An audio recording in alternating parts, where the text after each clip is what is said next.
Hello बच्चों। तो NTA के द्वारा हो सकता है कि आपके एग्जाम पैटर्न में चेंजेस हो। बिल्कुल सही सुना बच्चों आपने।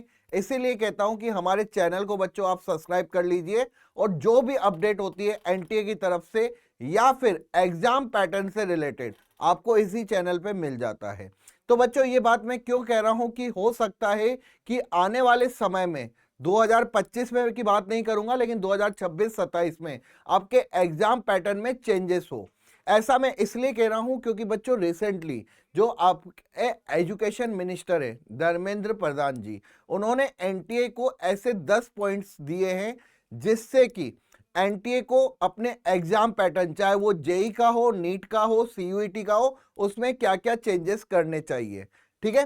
स्पेशली यहाँ पे बात ये हो रही है कि जो डिजिटल एग्जामिनेशंस होते हैं या फिर सीबीटी कंप्यूटर बेस्ड टेस्ट, तो उसमें हमें क्या बातें ध्यान में रखनी चाहिए एग्जाम्स कंडक्ट होने से पहले, वो एजुकेशन मिनिस्टर धर्मेंद्र प्रधान जी ने कहा है एनटीए को। तो चलिए बच्चों यहां पे हम देखते हैं कि ये कौन कौन से पॉइंट है, ठीक है ना, जो धर्मेंद्र प्रधान जी ने कहे हैं एनटीए को कि आपको इसके बारे में सोचना चाहिए, आपको इसके बारे में चेंजेस करने चाहिए एग्जाम पैटर्न में। तो यहाँ पे बच्चों मैंने सारा ये पढ़ लिया है, मैं आपको बता देता हूँ पॉइंट जिससे कि आपको क्लियर हो जाए।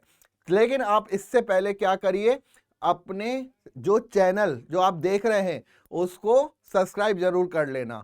और अगर आपको हमारी यहाँ पे जो क्लासेस होती है उसकी पीडीएफ चाहिए, नोट्स चाहिए, तो हमारे टेलीग्राम चैनल को बच्चों ज्वाइन जरूर कर लेना।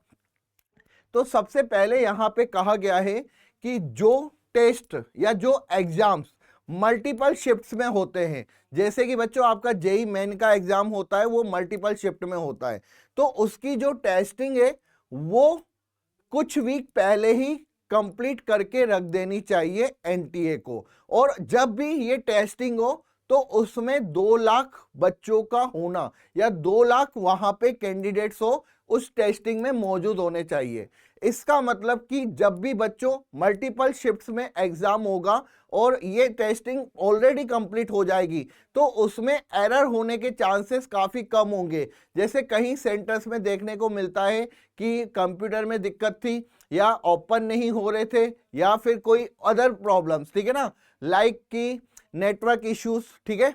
तो ये उन्होंने पहले ही कह दिया कि भाई आपको अगर काफी शिफ्टों में पेपर हो रहा है तो आप कुछ वीक पहले ही 2 लाख कैंडिडेट्स को लेके उसकी टेस्टिंग करिए, ठीक है। इसके बाद उन्होंने स्पेशली जेई के लिए धर्मेंद्र प्रधान जी ने कहा एनटीए को कि जिस तरीके से अगर काफी शिफ्टों में एग्जाम्स हो रहे हैं तो ऐसा नहीं होना चाहिए कि एग्जाम का नेचर में काफी डिफरेंस देखने को मिले।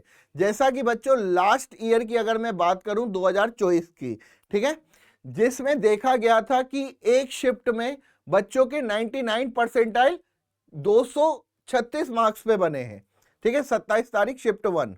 और एक शिफ्ट ऐसी थी जिसमें 99 परसेंटाइल 151 मार्क्स पे बने हैं। तो वहां पे कहीं ना कहीं एनटीए को सुप्रीम कोर्ट में जवाब देना पड़ा था। और धर्मेंद्र प्रधान जी ने कहा है कि जब भी आप नए अलग अलग शिफ्टों में, डिफरेंट शिफ्टों में एग्जाम कंडक्ट करवाते हैं तो पेपर का या एग्जाम का जो नेचर होना चाहिए वो सेम होना चाहिए, बेस उसमें इतना चेंजेस देखने को नहीं मिलना चाहिए। तो मुझे ऐसा लगता है कि बेटा 2025 में जो आपका हर शिफ्ट में एग्जाम होगा उसका लेवल सेम होने वाला है।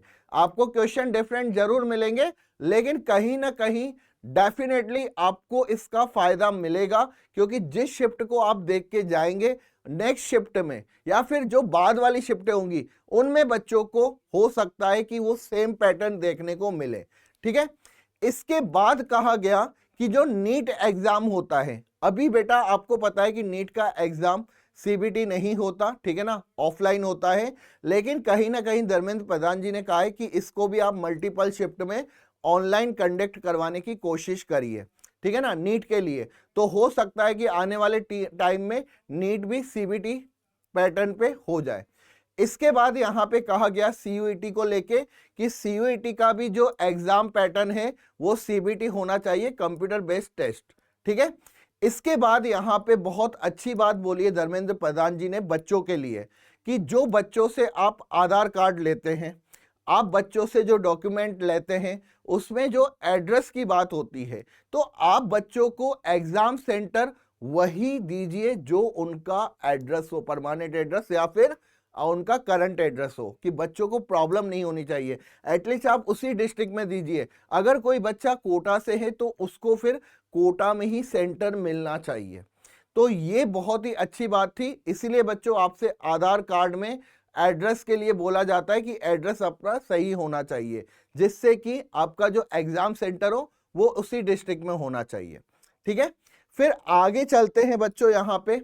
तो फिर धर्मेंद्र प्रधान जी ने एक और अच्छी बात बोली कि एनटीए को ऐसे 1000 सेंटर्स ऑल इंडिया में बना देने चाहिए जिसमें वो हर एक एग्जाम्स को कंडक्ट करवा सके। 1000 सेंटर बनाने की बात चल रही है पूरे इंडिया में, ठीक है ना। 1000 सेंटर बच्चों अगर बन जाते हैं तो मुझे ऐसा लगता है कि फिर जो भी ऑनलाइन एग्जाम होगा वो एक ही शिफ्ट में कंप्लीट हो सकता है। और साथ ही साथ बच्चों यहाँ पे ये भी कहा गया है कि अगर एनटीए के पास 1000 सेंटर्स अपने होंगे जहां पे only CBT mode test conduct करवाए जाएंगे एनटीए के द्वारा या गवर्नमेंट्स के द्वारा, तो उसमें चांसेस कम होंगे कि नेटवर्किंग प्रॉब्लम्स हो या फिर और कुछ लाइक कि सिस्टम में एरर हो रही है, उनके होने के चांसेस काफी कम हो जाएंगे। तो धर्मेंद्र प्रधान जी ने ये जरूर कहा है कि क्या होना चाहिए कि यहाँ पे 1000 सेंटर्स ओपन होने चाहिए एनटीए के द्वारा। इसके बाद हम बात करते हैं कि उन्होंने कहा कि आप ऐसे सेंटर्स बनाइए जिसमें 40 to 50 स्टूडेंट्स बैठे, ठीक है ना, लाइक मोबाइल सेंटर्स जैसे जिस टाइप से होते हैं ना, 40 to 50 बच्चों के लिए आप एक सेंटर्स बना दीजिए। ओके, और लास्ट जो पॉइंट धर्मेंद्र प्रधान जी ने कहा था कि जब भी हम प्रिंटिंग के लिए पेपर देते हैं किसी भी संस्था को या किसी भी, ठीक है ना, कि जिसको भी प्रिंट होता हो जहां भी, तो वहां पे चांसेस रखिए कि वो पेन पेपर पे नहीं होना चाहिए, हाइब्रिड होना चाहिए। आप सिस्टम्स पे उसको अपलोड करिए जिससे कि उसके आउट होने के चांसेस काफी कम हो। ठीक है, तो डेफिनेटली काफी कड़े कदम उठाए जा रहे हैं।